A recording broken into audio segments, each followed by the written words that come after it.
مسندن الی بیت المعمور واذا هو يدخله كل يوم 70,000 ملك لا يعودون الیہ ذکر لنا ان رسول اللہ صلی اللہ علیہ وسلم قال البیت المعمور مسجد فی السماء کعبتی لو خر لخر علیہا.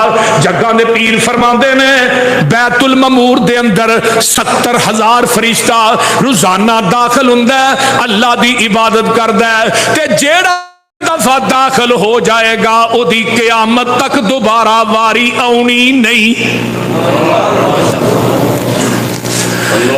آقا علیہ السلام فرماندے اے جڑا بیت اللہ ہے نا، بیت اللہ دی جڑی چھت ہے نا، اے دے برابر پڑھو اپنے رب دے نام دے نال جنہیں تھانوں کیتا ہے.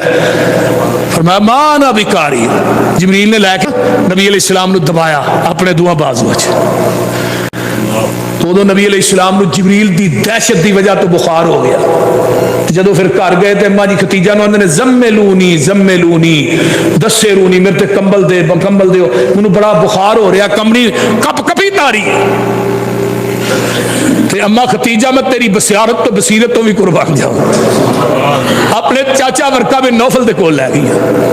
فرمایا چچا اب بات تے سنو، تھوڑا بھتیجا محمد کی کہہ رہا کہ میرے کو ایک فرشتہ آیا انہیں میرے بازواں چ لے کے دبایا.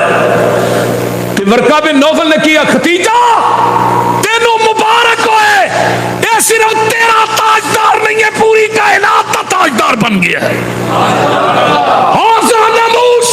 وہ جڑا فرشتہ ہے وہ اللہ اپنے مقرب بندیاں تے بھیجدا ہے، عام بندیاں تے نہیں بھیجدا. آج تو بعد یہ پوری کائنات دا تاجدار علیہ السلام. نبی علیہ السلام فرماندے نے جبریل نے مینوں جنت دی سیر کرائی تے ویکھیا بڑی خوبصورت ایک نہر ہے تے او دے کنارے جڑے نے موتیاں دے اس نہر تے میں پوچھیا جبریل ہے نہر کادی ہے؟ اللہ اکبر. اللہ فرمایا سونے آئے حوض کوثر ہے. اللہ تھانوں سارے نو کوثر دا پانی نصیب فرمائے. انا اعطیناک الکوثر فصل لربک وانحر. سونے آئے